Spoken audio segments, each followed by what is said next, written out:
Hello students, आप सभी का मंजित मैथ यूट्यूब चैनल में स्वागत है। और इस वीडियो में जो हम डिस्कस करने वाले टॉपिक कक्षा 7वीं का गणित प्रश्नावली है 3.4 और चैप्टर का नाम है आंकड़ों का प्रबंधन। और इसका सब टॉपिक है जो हम इस प्रश्नावली में डिस्कस करेंगे वो है प्रायिकता। ये टॉपिक है। तो देखिए फर्स्ट क्वेश्चन, बताइए कि निम्नलिखित में से किसका होना निश्चित है। देखिए निश्चित है, किसका होना असंभव है, ये सेकंड। और कौन हो भी सकता है परंतु निश्चित रूप से नहीं। तो तीन ऑप्शन है एक तरह से, और मैंने यहाँ लिख दिया है अलग से। हमें स्टेटमेंट दी हुई है और अलग अलग पार्ट में हमें ये चेक करना है वो घटना निश्चित हो सकती है या असंभव है। थर्ड ऑप्शन हमें मिला हुआ है हो भी सकता है परंतु निश्चित रूप से नहीं। तो इन तीनों ऑप्शन में से कौन सा हमारा इन स्टेटमेंट के हिसाब से ठीक होगा वो हमें पहचानना है। तो देखिए पहला, आज आप कल से अधिक आयु के हैं। ठीक है, निश्चित है ये बात। कल जितनी भी आयु होगी उससे एक दिन ज़्यादा ही है आज, तो ये निश्चित है। मान लीजिए कोई बच्चा कल 7 साल का था तो आज वो 7 साल 1 दिन का हो जाएगा। तो इस तरह से कल से ज़्यादा आयु का आज है, तो निश्चित है ये बात। सेकंड पार्ट देखिए, एक सिक्के को उछालने पर चित आएगा। अगर हम किसी कॉइन को उछालते हैं तो ये पक्का नहीं होता बात, चित आएगा। तो हम क्या कहेंगे, थर्ड ऑप्शन हमारा काम करेगा, हो भी सकता है परंतु निश्चित रूप से नहीं।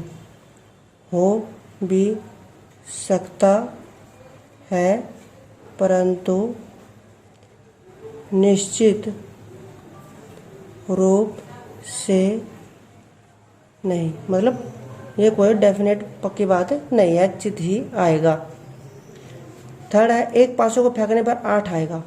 पासा जो लूडो वाला हम खेलते हैं उसमें नंबर 1 से 6 तक होते हैं। 1 2 3 4 5 6 नंबर तक होते हैं।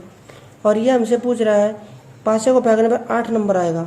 जब नंबर ही उसमें 6 होते हैं तो 8 आने की पॉसिबिलिटी नहीं है।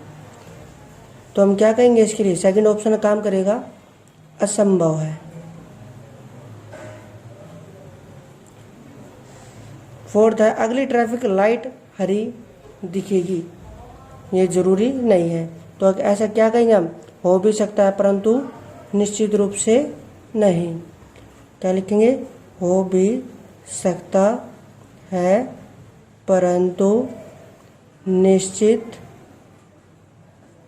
रूप से नहीं।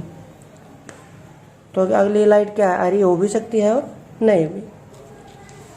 5वां नंबर का पार्ट है, कल बादल घिरे होंगे।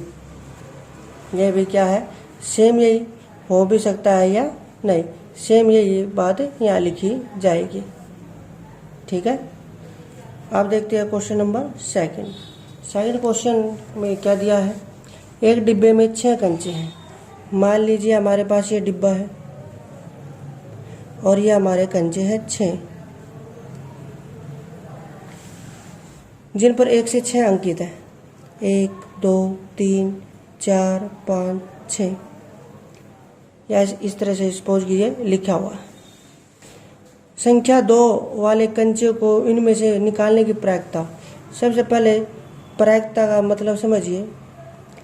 प्रायिकता होती क्या है, प्रायिकता किसको कहते हैं, संभावना, मतलब अप्रोक्सीमेट हो भी सकता है वो काम और नहीं भी। तो फर्स्ट नंबर है प्रायिकता, एक तो फार्मूला है कुल परिणामों की संख्या,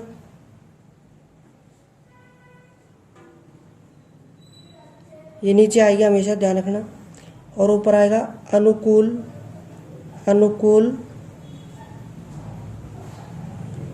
परिणामों की संख्या।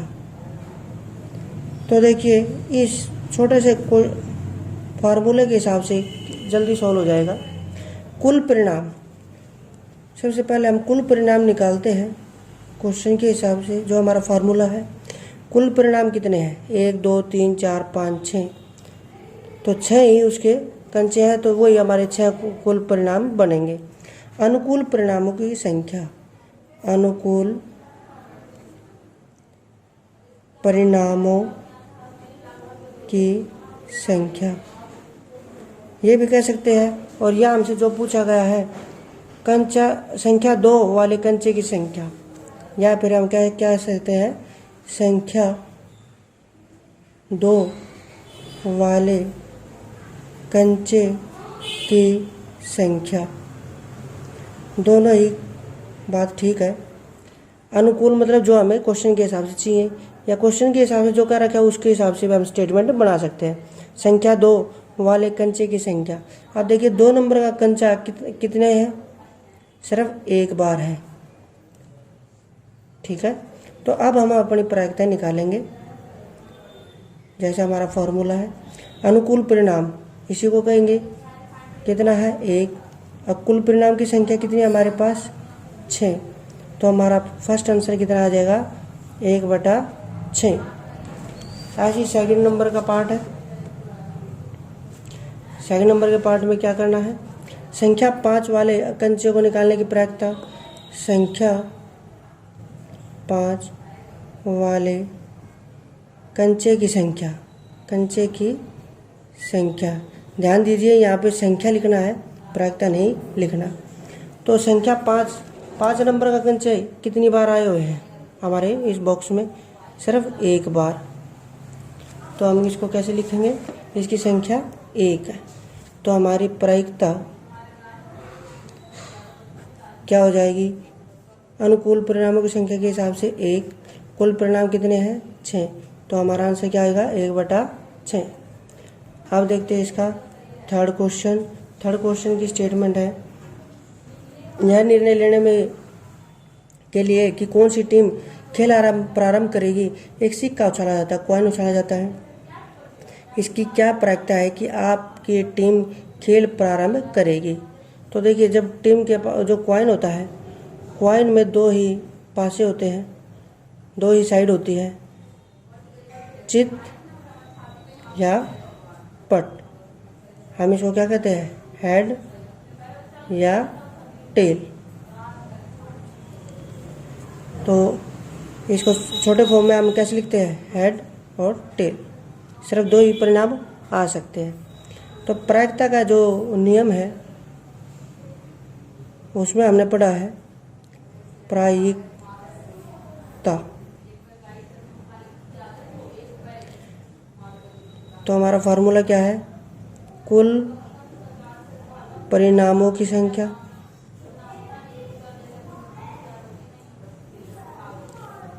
ऊपर क्या आएगा अनुकूल परिणामों की संख्या। तो देखिए किसी एक का भी अगर हम निकाल लेते हैं इनमें से, सबसे पहले तो देखते हैं कुल परिणाम कितने हैं। कुल परिणाम या कुल परिणामों की संख्या ऐसे लिख सकते हैं स्टेटमेंट। कुल परिणामों की संख्या हमारे पास कितनी है, देखिए हेड या टेल आ सकता है, तो टोटल परिणाम कितने हैं हमारे पास 2 ही रिजल्ट आ सकते हैं इनमें से, कोई से भी दोनों में से। और अनुकूल परिणाम या तो हम हेड भी ले सकते हैं या टेल, तो दोनों ही एक है, एक है। अनुकूल परिणामों की संख्या किसी को भी लिख सकते हैं, हेड भी एक है टेल भी एक है। तो प्रायिकता क्या बनेगी हमारी, कुल परिणाम हमारे पास है 2 और अनुकूल परिणाम कितना है 1, तो हमारा आंसर क्या बनेगा 1/2। तो ये इस तरह से हमारा क्वेश्चन सॉल्व हो जाता है। उम्मीद है आपको ये क्वेश्चन और प्रश्नावली समझ में आ गई होगी। नेक्स्ट वीडियो में नए क्वेश्चन के साथ फिर मिलेंगे, तब तक के लिए धन्यवाद, थैंक यू।